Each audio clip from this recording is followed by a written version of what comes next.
In today's episode, we talk about an ex OnlyFans creator turned business owner overnight and what our viewpoints are on this. We then move into Zone of Genius and how you can find yours and spend more time in it and the magic that comes from that. We then all choose a word for 2026 and start asking yourself, is this action, is this task, is this activity going to lead to more of that word? And this is such a powerful exercise to really set yourself up for a successful year in 2026. We talk about how our Decembers went in business, and I tell you exactly how much we made. Zero shame, only receiving. We end on all things property, and as a first time investor, how you can find and buy property in 2026. This one is a goodie. I'll see you inside. Happy New Year, everyone! It feels like ages.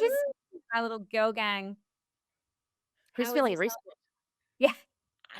How was your breaks? Did you actually relax and take some time? I have been breaking. I like to call this period over Christmas, New Year's, Feral Week or DGen Week. So I've been at festivals, I've been vaping, I've been drinking heaps, I've been staying up all night. It's been amazing. It's been the best time. And now, what's it this week? Rehab week. I biked the mount, I swam around the mount, I've like the vapors in the bin. I had in a rage yesterday after my international vape rules. And yeah, because it's an ongoing joke. If you're overseas, it doesn't count. So I'm currently at my parents' house. It's been absolutely glorious, but I am an all or nothing person and I need a huge blowout and I need to switch off completely. We had some issues with the social media. I was like, I don't care. But then this week, I'm back on, baby, and that's what I need. I need a full out and then I'm in again. Yeah. What about you I guys? heard an interesting concept that the week prior, it's like post Christmas to New Year's called Gooch Week. Oh yeah. Freak.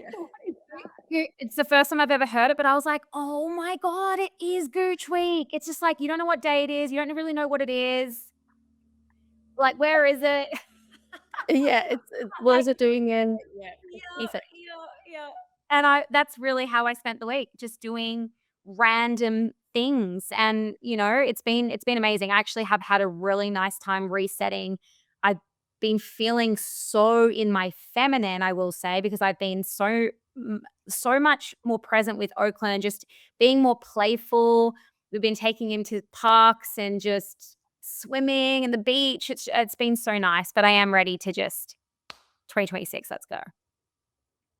What about you, I Katie? love that. I had a bit of a break as well, just spent heaps of time with family. It's like a big season for us to spend time with family. So went back home to the country, seen my family. We're in Melbourne at the moment with Tim's family. So yeah, it's just been a bit of a family season. Bit of work here and there, but a lot more research and you probably guessed it, goal setting. so I s- I like it. Well, so yeah. I I wanted to talk on something that's been everywhere this week. I'm not sure if you have seen it, but Camilla, she's an ex OnlyFans creator. She just launched her new business called Becoming Her on January 1st. And I just watched one of her videos. She woke up after launching it to 50,000 applications.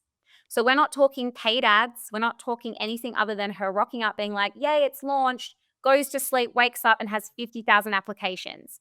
So, Wait, firstly, can you just explain what it is? What is this? So she's been an OnlyFans creator and then now she's a businesswoman doing what? Marketing? teaching women, young women, I will say, I will add that, how to have a social media presence, go viral, all of those tips and tricks. And she has programs ranging from $350 right up to $15,000. So, like, firstly, I will just say from a pure marketing and visibility standpoint, like, that's insane. That's every marketer's wet dream. I'm just going to say it because it's a masterclass. Like to literally be able to launch and have 50,000 people interested and register for a call, like it actually broke their site.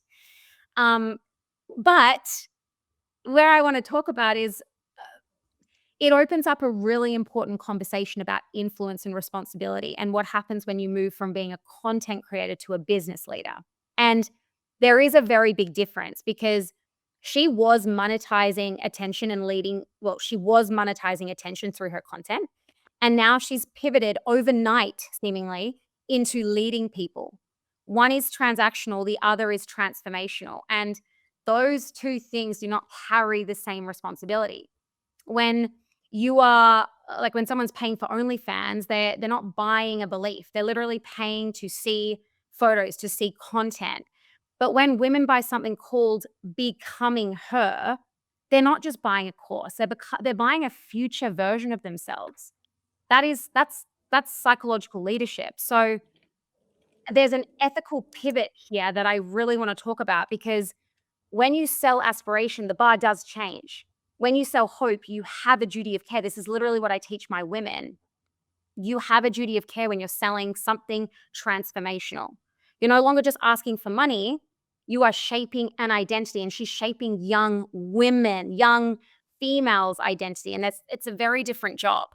She's So got do you know, are her courses mostly about social media? Are they about OnlyFans development? Like, if her courses are directly about what you would seem a professional in, you said that she made over 20 million in OnlyFans. If she's teaching that, I mean, clearly she knows what she's doing in that space. And so I think a huge part of, running a business is to, pay people that know how to do that, and you can kind of leapfrog forward. But or is she selling courses in being transformation? it's not related to OnlyFans at all. It's not teaching women how to set up an OnlyFans platform and how to get yourself seen and noticed on OnlyFans. It's not about that. It's called Becoming Her, and it's about visibility on social media, from my understanding. And look, I actually don't know. I've gone on her website and I've had a little look, and I've watched some videos of people who have bought the course and are just absolutely like, what is this? Like, you can find all of this information for free. Um, but I more want to talk about the ethical standpoint here. It's that a lot of people who pivot and change and transform, I am all about that. Amazing that she woke up and decided she didn't want to do OnlyFans anymore after making $20 million, I will say. But decided she didn't want to do it anymore. Where is the years of transformation? Where is this big change that's happened and unfolded? It's not just, I don't want to do it anymore, so I'm launching Becoming Her. And I don't know. Like, she's now got a duty of care because she is selling transformation. She's essentially saying to young women, buy my course so that you can become her. But where is the becoming of Camilla? Did she say she'd done 20 million in 1 year, or that's just how much she'd earned over time? I don't know. And this is the thing. Apparently, a lot of OnlyFans creators do actually falsify how much they've made. And I know with Camilla, there's been some manipulation around what type of content she had on OnlyFans versus what was actually on OnlyFans. But again, this is all alleged. I'm not sure of how much she's earned over time. Yeah. I think the pivot. I have spent heaps of time off social media in Feral Week, and I will say I've actually only seen one video pop up about this, and I scrolled past, and it was someone briefly saying, it was another creator saying, guys, she's lying. So it's funny that you bring this up, because when you said 20 mil, knowing, unless that's over a period of years, I'd be very surprised to learn if that was from 1 year, knowing what I know about the industry. Mhm. My first impressions are, in terms of what she's doing, if this is another, I think this is a question that people often have in their mind. Oh, if she does OnlyFans, what is she going to do after this? Is that going to ruin her life forever? So in terms of a marketing standpoint and getting attention, this speaks directly to what people have on their mind already. So I can see all of these things and how this would get headlines and how that would work for her. I 100% agree with you, Brooke, from the standpoint of, for me, it always comes back to, and I always like to say, who do you want to be in the world? Because there's a lot of different ways you can skin a cat. There's a lot of different ways that you can get media in the news, and you can go about it a lot of different ways. There's a lot of different ways you can market a product. For example, we have a libido supplement, and I remember looking at some of the pain points and the language that some of our audience uses around, say they are married, they have a kid, and then they don't feel like a good wife anymore because they don't have the sex drive, or they feel really guilty around that fact. However, I'm never going to use be a better wife, or I'm never going to use that kind of language that puts women down and therefore is not who we want to be as a brand and doesn't fit with our values in order to stress a pain point and make money off people. So I think you are in your space, you understand what your type of leadership like and you're strong to your values. And I think she's potentially playing on a problem or an angle that a lot of people have in their minds. She's marketing it in a way, whether or not she's being truthful about her earnings or the course or whatever it is. Hey, social media for OnlyFans and getting attention, the hook, the format, the length, the whatever, collaborations, the foundations are often the same. But in terms of ethics and what they're pushing out, yeah, I mean, there's a lot of ways to skin a cat in business, and you have to be really true to yourself. Otherwise, for me, I'm like, no point making money if you can't sleep at night. Like, and what do you want to put out into the world?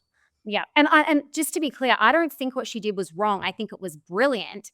But brilliance in marketing doesn't automatically equal integrity in leadership. And that's my point here.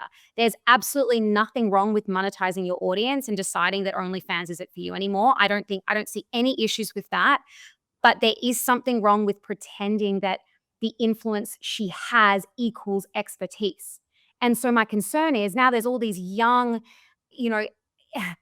malleable women, who are looking up to her and taking advice and coaching from someone who I'm like, is that the right person to learn from? Yeah, I think I agree. I think the pivot, like we're all for the pivot. The pivot is amazing and like good on her. Like clearly she's been a success on the platform that she chose. And I guess now we get to, watch her story and see where it takes her. But at the end of the day, do I think young females should be looking up to her as a role model? Absolutely not. But I guess the real question is that although I do agree with you, it's well, what could she have done different? In your opinion? I love that question, Katie, because in my opinion, what she could have done differently is launch a bikini line or start your own makeup brand or anything other than selling transformation. I mean, she can do that, but I want to see the becoming. I want to see the breakdown that she had after OnlyFans. I want to see the work that she did to launch Becoming Her. Because just because you have an audience, it doesn't mean that you should monetize them the way that she has done it. So that's the ethical pivot here. It's like, I'm all about repositioning. Please, I am all about that. I love that for her. But it's like, it just feels like a money grab. It doesn't feel like she actually cares to help these young females. And when this topic came up, I actually hadn't heard of this story. I seem to be the one that's the last to hear. So I did do a little bit of research and like in the comments, she is getting slandered for this. And, a lot of the commentary is the fact that she hasn't actually closed down her OnlyFans. I don't know if it's truthful, but it's like if you are deciding that you are quitting something and then that is your grab line, you have to actually quit the thing. Like it's pretty obvious to people looking into the story. If she's still got her OnlyFans account, but her headline is "I quit OnlyFans," like you can clearly see there's instant distrust. And for her to then build this community around transformation, yeah, it's not a good sell for me. Well, let me just give you some tea to add to the story. This actually probably isn't even being driven by Camilla herself, because I was just chatting with one of my business partners, and he's quite big in some communities of entrepreneurs, business owners. Her partner is big in one of those communities. I think it might actually be her fiance now.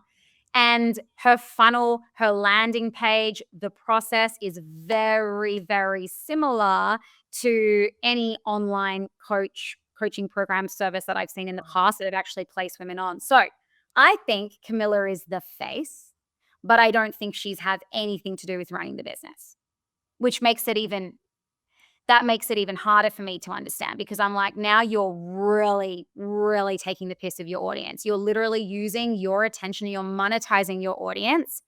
Fine, but you're not even the one driving this decision. It would make more sense and be more aligned from our point of view if you're going to start a course to teach people how to be successful on OnlyFans or just to put on social media. I think that's a good reminder as to why, if you're ever considering someone like a business coach or you want help from someone, don't like just because something's shiny doesn't mean that it's a good option. You've always got to look under the hood. Often the people who are the loudest are not necessarily just that's the wrong wording. Not often, but if someone is the loudest in the room, it doesn't mean that they're necessarily the smartest. It's so worth doing your due diligence if you're going to part with any money or take action on something. Make sure that that person has walked the shoes before you.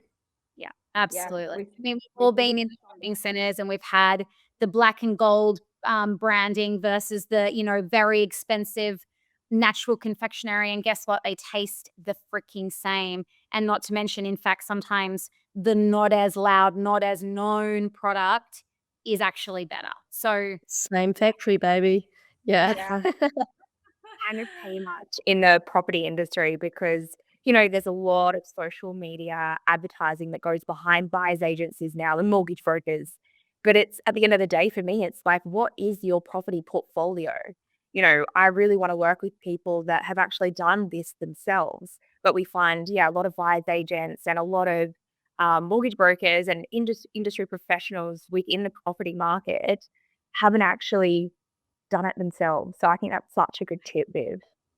that's why actually we find that in the coaching space as well, even in sales, is a lot of sales coaches, gurus out there haven't actually done the work themselves and they're coaching it. And it's like that ethical standpoint there just it really bugs me because I'm like, how can you coach something you haven't done yourself? How I can you could do I that? could I think when you're the kind of person, it would just give me the ick. I'd never be able to make a sale because I could never do something that it just wasn't. I didn't fully know that I knew it 100%, but people have different radars. That's why I think it's even more important that you should stick to who you want to be in the world and what your values are, because that's what paves Sure. change and sets the example for what others should do as well. If you're ever faced with, oh, I could do this, it might make me some more money or whatever, always bring it back to, but actually, who you want to be in the world, sort it out. That Absolutely. kind of takes me to the genius zone. So I kind of love this topic because everyone has their own genius zone. And, it takes a long time to kind of work out what that is for you. And I know for me, I was always I'm not the smartest in the room, that is for sure. And I always had a definition of what smart was. And for me, I was looking at it more of a traditional smart. I sort of had to know a lot about everything. But as I've gotten older, I've sort of realized that everyone has their own type of smart. And you've really just got to work out what that genius zone is. One of my favorite quotes from Einstein, and I am going to read it because I don't want to butcher this. Everybody is a genius, but if you judge a fish on its ability to climb a tree, it will live its whole life thinking it's stupid. And, like, just let that sink in. Like, for me, that really hit home. So it's important that we sort of look at our genius zones and celebrate those. And for me, it's about hiring those in their genius zones around me. So who, not how. I would love to kind of hear, Viv, what's your sort of genius zone? I have a question for you first. P.S. Great segue to the next segment. Uh-huh. First question is, how did you find out that it was your genius zone? When was the moment you thought, hold on, this is something I need to double down on? I think it kind of changes. Like, it's just like your reflection. And over this time, I've had a lot of reflection on the last year that passed. And I do think it kind of, our genius zone does change and it does adapt. But just sort of looking back over the last couple of years, it's like, what have I excelled in? What has pushed the needle forward? What has moved things for me? And I think it's just reflecting on the year, being like, what has my genius zone been this year? Doesn't mean that it can't pivot and it can't change, but I think reflection, is probably the easiest way to work out that genius zone. Mm, For me, it's all about, I would say that I'm a connector, and it's been one of those things throughout life because it's your normal. You don't realize that it's a thing until maybe some people around you say it, um, or you realize what you're doing. So I'll give you an example. So I have always heard from people, especially when I come home or even when, once I start living in a place, wow, you know everyone. How do you know everyone? How do you know everyone? And then I notice as well when working with different people over the years, if I've ever got a problem, I go, who am I going to call? I know someone for that, or I'm going to go and do that. Or What was it? Sorry, Sorry, you Brooke. all picked that one. You said, "Who you gonna call?" I said, "Ghostbusters." Oh. Um, and so over the years, it's kind of been something that I've leant into because I realize, wow, my superpower really is in connecting people, and not just connecting me, but if a friend has a problem or someone asks about something, I'm always like, oh, let me email you. I'll put you in contact. And people have always said, oh, you that is so nice. And in my head, I think that is so normal. And then I realize that people gatekeep their contacts, or they won't always share what's going on. But Mhm. being the connector of people for me has always just come back tenfold. And the ways that, or the things that I do to, I guess, double down is perfect example when I come home. If I see people throughout the year, I have a conversation and we say, oh, we need to catch up when I'm home. I literally have a list. So when I do come home, I go, right, booking it in. When am I seeing you? Let's have coffee. Right. And I make the effort to go around and see everyone and hear about their lives and how they've been, not for any other reason than to just be connected because I genuinely love it. But you would never believe the amount of times I go, oh, actually, I know the person, the person who lives there is blah, blah, blah's cousin or something, and it just makes things a lot easier.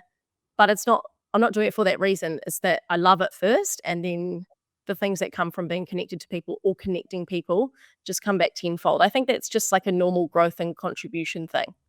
Mm. I think that's the thing. It's not something that we push. I think it's like you look back on reflection and it's like, what have I sort of done well in the last couple of years? And the Viv, that is like just the ultimate testament, not only to your character, but just to business and life in general. I think such a special skill to be that connector. So that's awesome.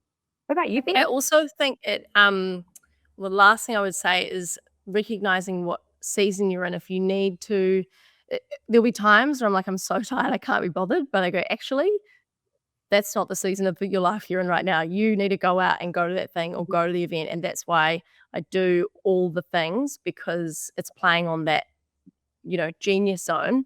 That is what season of life I'm in. We've got to double down on. Anyway, you keep going, Brooke. I was just going to say it was a huge unlock in our business when we actually really doubled down into our genius zone. So we've been very, very good at looking at all of the tasks that we do and eliminating any that were not allowing us to be in our genius zone. So I'll give you an example. When we first started She Sells, I was doing everything. Recruitment, I was doing all the front-facing content, filming, sales calls myself. I was doing the community building, the fulfillment. I was literally doing everything. Aside from pressing a button to turn the marketing on, everything else was done by me. And that actually prevented me from doing it really, really well, because I was doing a lot of tasks that drained me, drained the energy from me. So when we started hiring the right people and putting the right bums in seats on the bus, it has allowed me to spend majority of my time in my genius zone. So my genius zone is communication, like through and through. I love speaking. I love being on stages. I love anything to do like speak.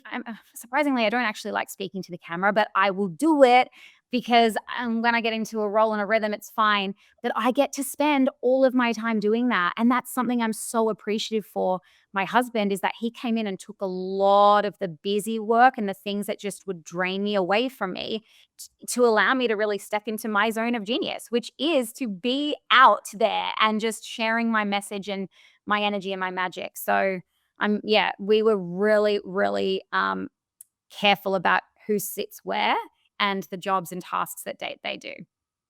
I You love must have that. And had a background in, like, you obviously have always been good at this, but how much do you think that having a teaching degree has impacted the way that you communicate to people?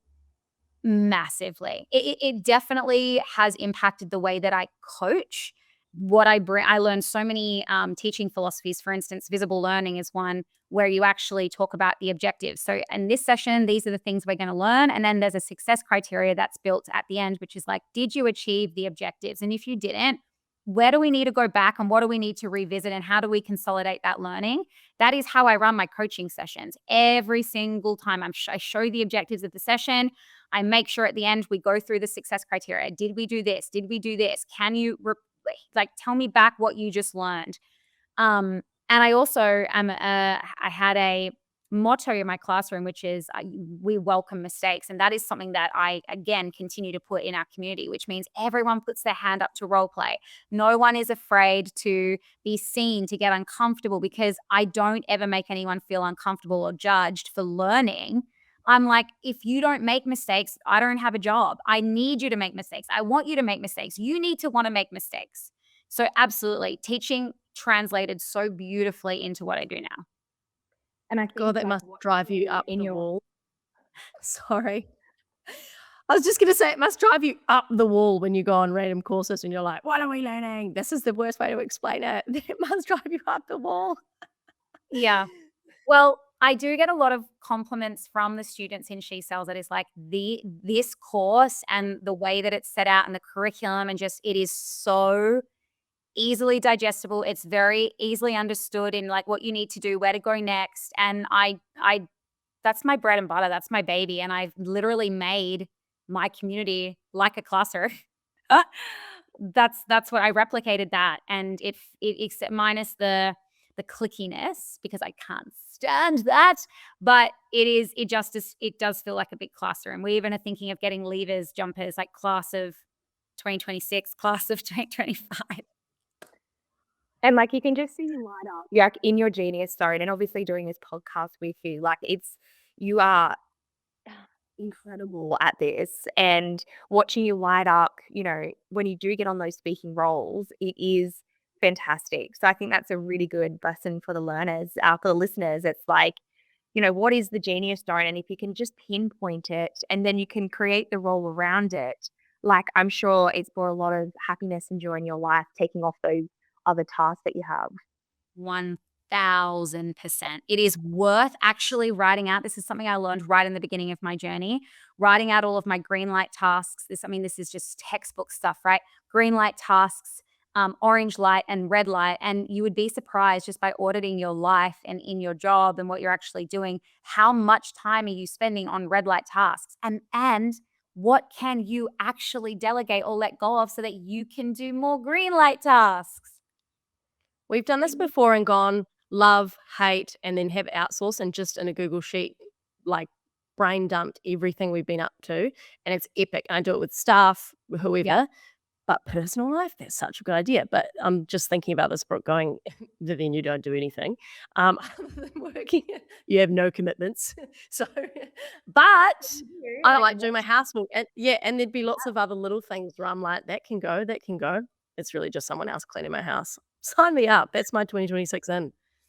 But you'll be surprised. Like, everyone underestimates what you can do in a minute, right? How many times do you hear people? I mean, this is the old adage. It's like, I don't have time to go to the gym. I don't have time to start a business. It's like people literally underestimate what can be achieved in 1 minute, let alone 1 hour. If you were able to get one of those red tasks off your list, which is, let's just say, cooking or cleaning the house or doing the washing or something that takes you a chunk of time, what could then you utilize that extra 15 or 20 or 30 minutes? What could you utilize to move the needle forward for you in 2026? And on that Sign me note, up. something I Say want no to ask more. you is, I'm a big, and we're going to do this all together, and I want the listeners to do it as well. Every year I choose a word for the year. And why I do that is because every action I take, I ask myself, is this activity, is this task, is this whatever I'm doing going to lead to more of the word? And last year, my word was momentum. And let me tell you, that was the year of acceleration for me. Because everything I did, the way that I explain mindset is, you've got the result at the end. So I always think about, all right, where I want to be at the end of the year. And then you got to reverse engineer that. So it's the mindset that feeds the action that feeds the result. And this is where people get wrong. They just focus on the result, right? Whereas I'm like, okay, I need the mindset of someone who already has that. Therefore, the actions are going to be in that mindset. So last year, momentum was my word. And I seriously, I stopped spending so much time on social media. I stopped just doing things that weren't going to create more momentum. So I want you to tell me, and I'll go first so that you can have some think time, a word that you want to use for 2026. I went to a fuck up night last night, and it was the coolest event. It was a amazing group of women. There were some men in the room as well, but it was an amazing group of women founders and business owners, and we're just sharing our fuck ups. And what I loved most about it is there's no cameras, there's no video. It's just like you can be as real and as raw as you possibly can. And it just teaches and it just shows everyone in the audience that we're just normal people. And the thing that we all have in common is that we fuck up time and time and time again. But the difference between us is that we keep moving anyway. And so we're sitting at a round table and someone said the word audacity. She wants to have more audacity. And I just thought, that's my word. That is my word. So this year I'm going to ask myself before I do anything, I'm going to say, right, is this action? So even before I came on this podcast, is what I'm talking about on this podcast going to create more audacity? Yes, it fucking is. And so what does audacity mean to you, Brooke? For me, it means having the courage, being brave, exposing myself, like just putting myself in situations that require that oomph, that audacity, because that is really what's going to get me to the next level. Like my next evolution is having that audacity. So I'm going to say the things that sometimes I hold back. I'm going to be more opinionated online. This is what I wanted, but I couldn't quite think of the word that sort of encapsulated it all. But now audacity, and like even just when I say it, I want to grit my teeth because I'm just like, that's the person I need to be this year. I cannot hold back. I need to rise to the occasion, and it's going to require a shit ton of audacity. So that's my word. I love that. Grit for 2026. Bring it on. That's awesome. I just What love are you quite thinking? similar with my like themes for the year. So you probably already heard mine in one of our previous podcasts, but mine's got a few swearings. We'll take that out.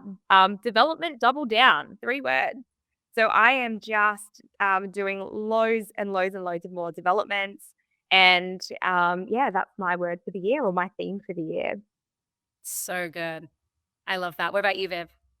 I also did my vision boarding session at the start of the year, actually late last year, got a hit on it. And my word was progress because I feel like it is I just feel I'm not in the trenches. Life is great. It's amazing, but it's a progress. We're pushing, we're moving. It's just all about progress. There's some things take time to marinate and get through. So it's a progress year and I can't wait. I love that, Viv, because now you can ask every action, every time you're at your computer doing something, you can ask yourself, is this going to lead to more progress? And I feel like as a 100%. business owner, and I'm sure you both can agree with this, I'd be curious if you didn't as to why, but we all get caught in the busyness and working in our business instead of on it. And that can actually stop progress and that can stop audacity and that can stop and hold momentum. So I just love that frame to have with yourself. You don't need to be a business owner to have a word for the year, but you do need to choose a word that's elevating. It's not going to keep you the same. It's not going to shrink you and keep you small. It's not putting a ceiling on what you're actually capable of the year. It's really expansive, which is why I love the word audacity, because I'm like, if it's not going to create more audacity, I'm not going to do it. Outstanding. Love How's that. business team? Brooke, you go first. Oh, You're at the start of you're just the start of the planning sheet, so you're up first. business is great. Yeah. I would love to talk about our numbers with you ladies, because I do feel like there's not a lot, there's a bit of stigma around making money as a woman, I still feel, and talking about how much you're making and how much you're earning. I feel like, I don't know what it is. Maybe it's just a me thing, but I do feel like I hold back or I don't speak openly about it. So again, me sharing this is going to create more audacity. So let's go. December of 2024 was our very first month that we started to experience some momentum, and we had our very best month, which was surprising because my 2 business partners, they had a business that would lose $200,000 per week in December.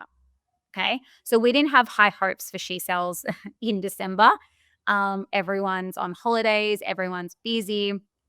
But last December, we had that first wave of momentum. So this December, December of 2025, I was much more excited about what we were going to be able to do in that time. And keep in mind, over this time, there was days that we took off as a business. So Christmas, Boxing Day, New Year's Day, And there was like just a few others sprinkled in that we didn't really have any coverage or any team working. So we did, and we just finished our numbers downstairs so I can actually report on these accurately. We did about 1 million in revenue or in the month of December, and we actually profited 400,000, which is so amazing for the month of December. So I'm really proud of the team. I'm so impressed with the Well closes done.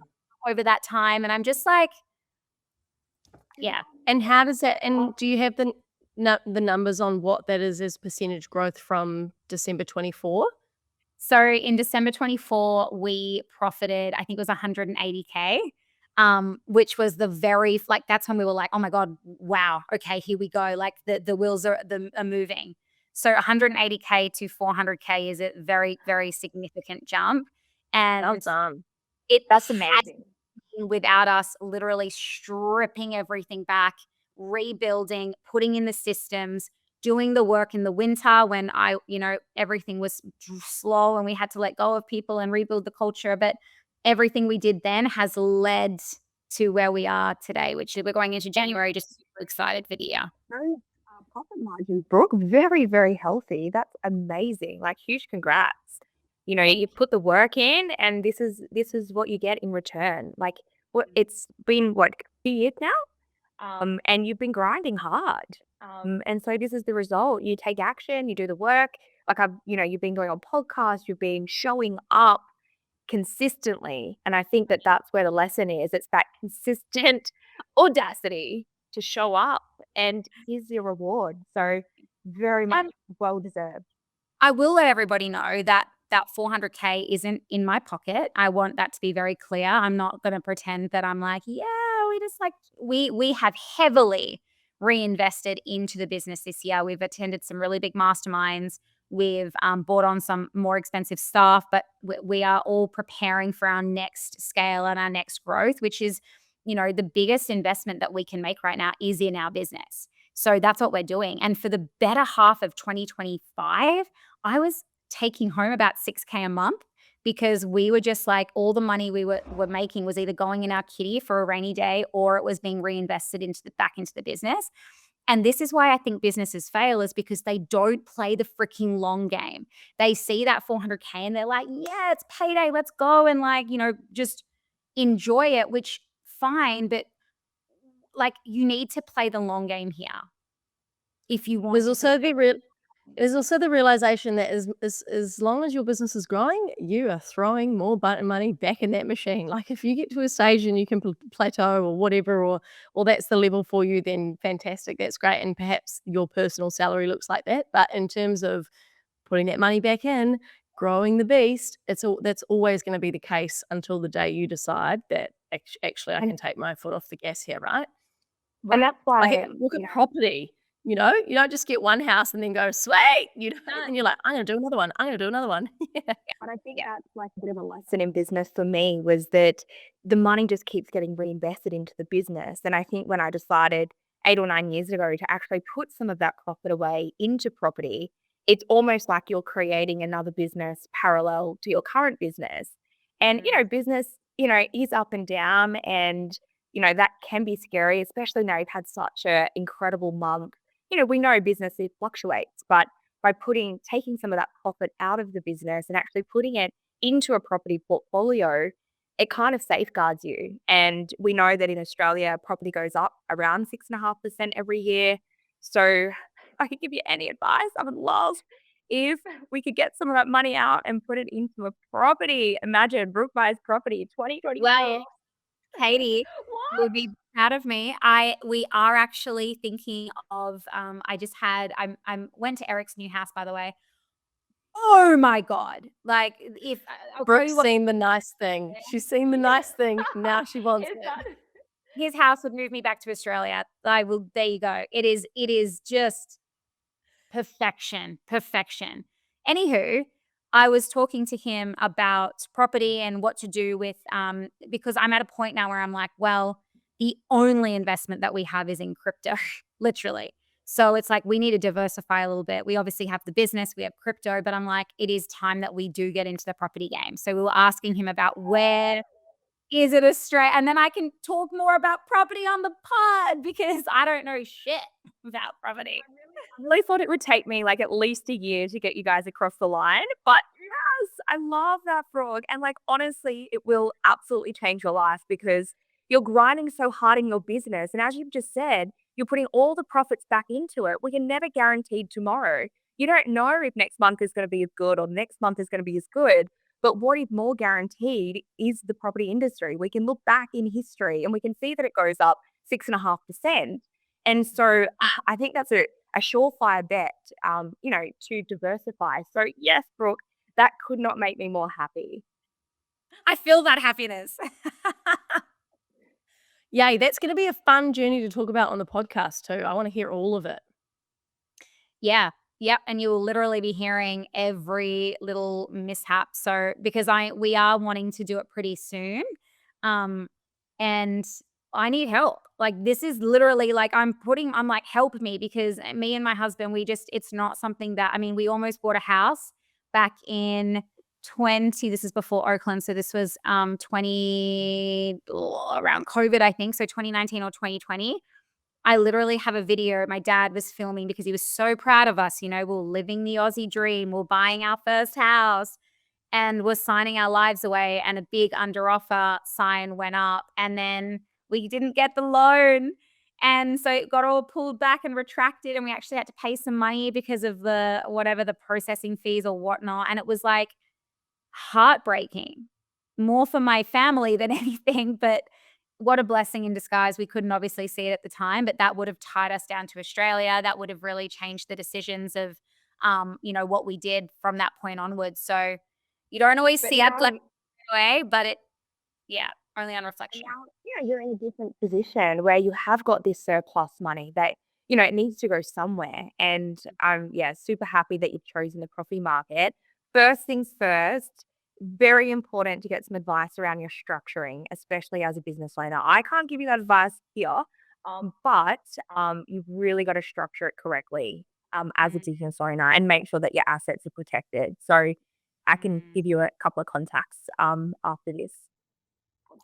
I will take them all. And then once you know that your structure's right, are there any other things that you think Brooke should be thinking about, Katie? Look, the Australian property market, I think, has got a good solid couple of years ahead of it. So I know that you're in Bali, Brooke, but I think Australia is a good market right now to jump into. Like where mostly would be investing in Victoria at the moment. That's kind of the state that we're investing. We've sort of always looked at counter cyclical markets. So we sort of wait for the green shoots to show.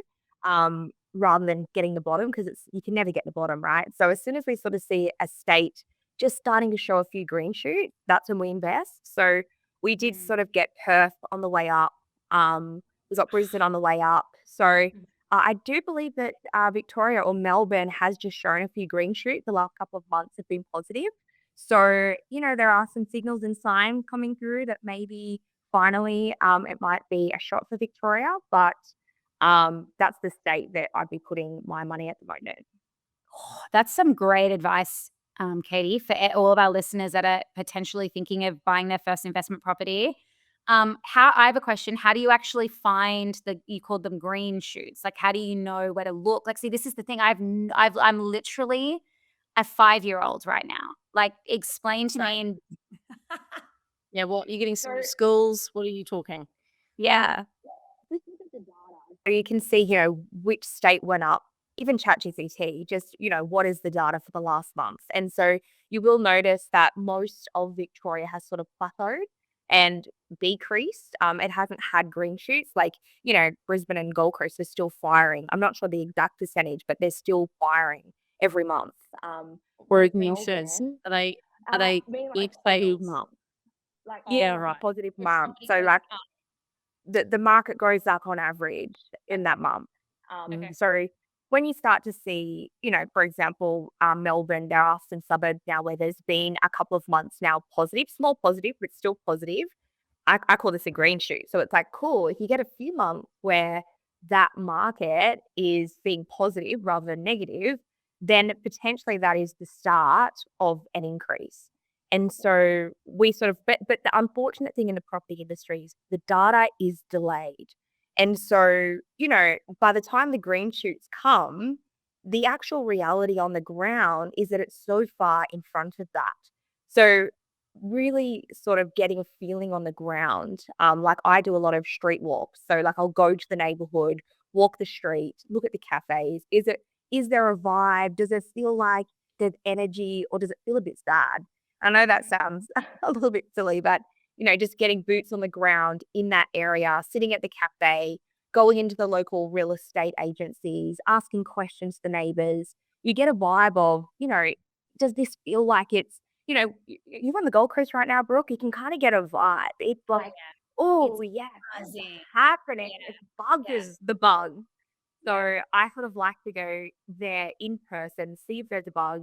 But if you lack data, which I also like, yeah, just look for an area that maybe hasn't climbed over the past 12 months, for example, Victoria being one of those. And then you start to look month on month data. And if the month on month data then shows that, hey, there has been a positive this month, the average property has gone up, then, potentially, we might then see it increase from there. So, Katie, what actually increases the market? Like, is it cafes, new cafes? Is it like what actually indicates whether it's a green month or a red month in a I certain think street or the suburb? way Sorry. that you look at supply and demand. And so it's about looking at what houses are on the market and then who's wanting to come to that market. So, like, for example, Gold Coast, there's a buzz. It's off the radar at the moment.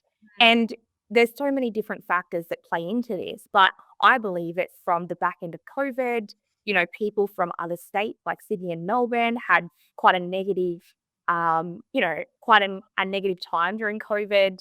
They're like, you know what? Lifestyle is actually more important to me. Where has the best lifestyle? Let's go to the Gold Coast. So, like, Gold Coast is buzzing right now because we have a lot of interstate investors and a lot of interstate people moving because they get lifestyle, they still get good cafes, they still get good restaurants now. So, a lot of factors can change whether property market goes up or down. But Gold Coast, as an example, I think it's definitely been that, Aussies are more inclined now to look for lifestyle rather than just living a corporate life. Wow. So, in your opinion, Katie, do you honestly think that the property market is going to continue to go up by 6% every year? Agreed. Yeah, I think they will, like, example, Melbourne and Victoria had not gone up 6.5%. But if you average it out across all of Australia, some market got up 30%, for example. Like Darwin is off the radar at the moment in terms of percentages. Not that I would invest there, but, in terms of percentages. So let's say that that's in the, I don't know exactly where it's at, but let's say that's in the 20%.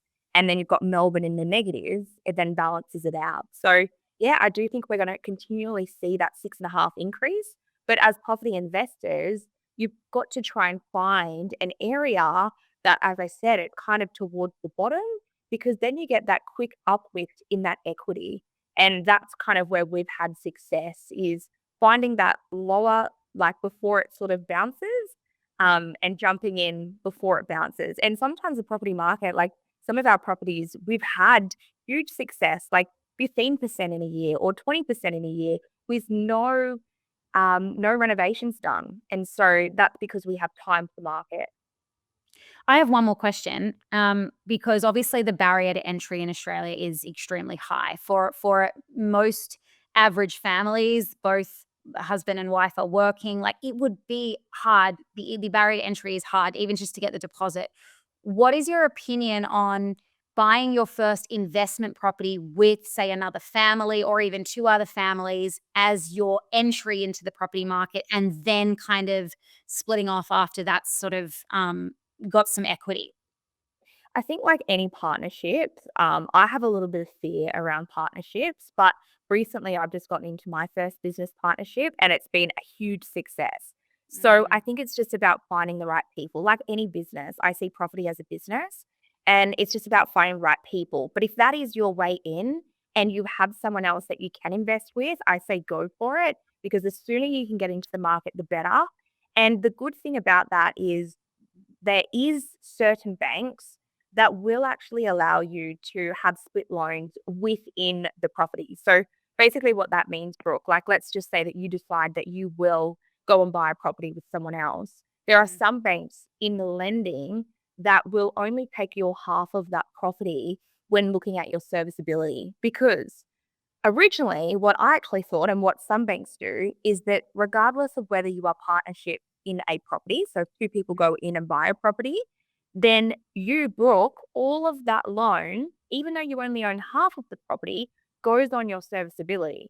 So therefore, my advice used to be don't go into partners with someone in property, because you're taking on the full loan into your name, regardless of whether you own half or not. But there are now products within certain banks that allow you to, if you own half of a property, you only actually own half of that property on your serviceability. So now I do think if you trust that person, and like any business, you have to do that DD process, then yeah, get into the market with someone else, with a bank that only takes half of that house into your serviceability. Because if you then go and try and buy your second or third property, your serviceability could be capped out because you've taken on the full loan, if that makes sense. Wow. Are you just learning so much, Viv? I need to So like much. get a notepad. And I think what you said at the start in terms of that structuring is so key. And what I'm also picking up on is advice. And like we talked about at the start, from someone who's been there, done that before, can just save you so much money and heartache in the long run, right? Like that just anything you don't know anything about, God, go and speak to an expert. Who are those experts in the space? Kate, obviously you, but you don't do it professionally. People like mortgage brokers I'm who've not got an a expert. portfolio, or You who are the are. people that Katie, sorry, I need to pause for a sec. We just Cheers. spoke about Zone of Geniuses, right? We literally had a 10-minute convo about Zone of Geniuses. I'm sorry, but the way you light up and the way that you speak about property, please never let me hear you say those words again. I'm not an expert. Please, for goodness sake. She is a big dog developer now, though, so Double she's down a, she developer. might not. She's a big dog developer. She's maybe not on the in the first purchase market anymore. Well, I would definitely say, Brooke, your first is definitely getting the structure right. And in terms of experts, you'll need a good mortgage broker, which I can give you some contacts if you like. So I think anyone looking at buying their first property, their second property, their third property, the most important thing is to know your borrowing capacity. Because I think a lot of people get quite excited and they've saved, and like you were saying, Brooke, it is so hard to save the type of money you need to get into a property. And so, people have really focused on saving, saving, saving, saving. They're like, hell yeah, I finally have my 100,000. I can then go and buy a property with that. But what they haven't done is they haven't gone and actually got whack of what they can borrow. So when anyone ever comes to me, I just say, look, even if you have your deposit, amazing work, by the way, because that is awesome. I know that grind very well, but just go and get your serviceability checked. What can you borrow? And then once you know what you can borrow, you sort of know what you're playing with from there. So I would say, Brooke, at the start of the journey, like you really need to get some good advice around some structuring because of the business that you're in.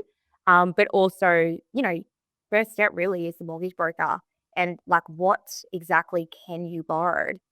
And remember that just my advice is maybe don't go direct to a bank. I think going to a mortgage broker is so much better because the mortgage broker has access to all of the different banks. And so I've found that by using a mortgage broker and a good mortgage broker, your capacity can be a lot bigger than going direct to a bank. So that's kind of where I would start. What about buyer's agents? Because I have a few women selling for representing buyer's agents, and they get a lot of first time investors who are kind of like, I don't even get a look in. I don't get access to some properties that buyer's agents would, and I fear that's going to be this. I need a done for you service because I do not have the time or the capacity to put into being as present as you need to get a good ROI on even I don't and to be quite frank with you, I don't even want to do that. I don't want to look at where's green and where's red and where's the I want someone to go, Brooke, this, and it's done. And then I just, that's what I want. So would you recommend a buyer's agent as well to give you access to those earlier properties and just sort of help out with that?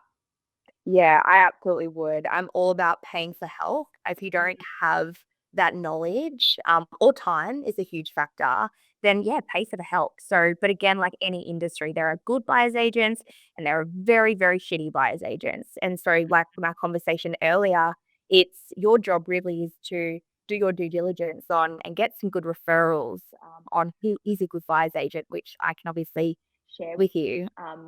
In on it, giving recommendations. She was connecting. But yeah, I definitely would advise a buyer's agent, and they're pretty pricey, and I get that. But like, what people don't understand is the work involved in actually finding a property, doing a negotiation. They help with legal advice. They get it across the line.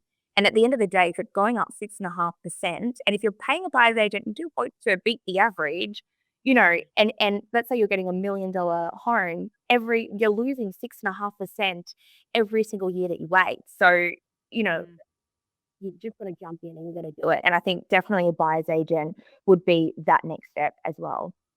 We actually, so all the women that are placed on buyer's agents accounts, it usually ranges, like their packages usually range from say $15,000 right up to $30,000. However, you are literally, if you are a first time investor, and I know this because I'm helping them dissect the avatars and actually understand the problems that they're facing. A first time investor is usually someone who is working a 9 to 5, which means they are competing with full time investors, buyer's agents, people who have done this for a long time. It is going to take you so much longer to buy your first property. Look at the consequence and what you're losing because you're not investing the $18,000 to $30,000 and using a buyer's agent. Like, I just think that to me is just a non-negotiable. It's an opportunity loss, and it's Yeah. also the opportunity cost, but it's also, buyer's agent are likely to actually get you a bit of a discount, and that's also a positive of it. So I didn't know that you guys sold for buyer's agents. That is so cool. Yeah, if you need any closes, we got some. We got 1,900 actually as of today. Amazing. Well, I think we'll end it there unless you guys have anything else that you want to spotlight for the week or anything you want to talk about. But I really have I think this episode has been full of absolute gold gems, and what a way to kickstart 2026. If you need an episode to listen to just get the wheels in motion, I feel like that's what this episode has been. It's just been about moving yourself forward. I've absolutely loved having this chat, and I've missed it. I missed it over the last 2 weeks. I can't wait for 2026. What's our podcast word going to be for we're going to have to come up with a word for us. Communicator. We need your help here. Yeah, use that vocab, Brooke. Go on. Oh gosh, guys, no, I didn't say that I'm good under pressure. That we'll leave everyone on a cliffhanger. We'll come back Yes. to you next week Next with week, what our word is Brooke's going to gonna be. have the word. Watch this space. Yeah. Into me. We're All right. outsourcing, Katie. We've got jobs to do. Brooke's on it. I mean, I like Audacity still, if I'm being fair, because I feel like I want to be more ferocious even in my opinions, and I want to make sure that I'm bringing to this podcast really insightful and well put together opinions about why I have certain beliefs and values. So, I mean, let's have it. On it, Brooke. Yeah, let's Now, have it. Let's have a tie out on that. See you next week. Bye bye. Next week. Bye.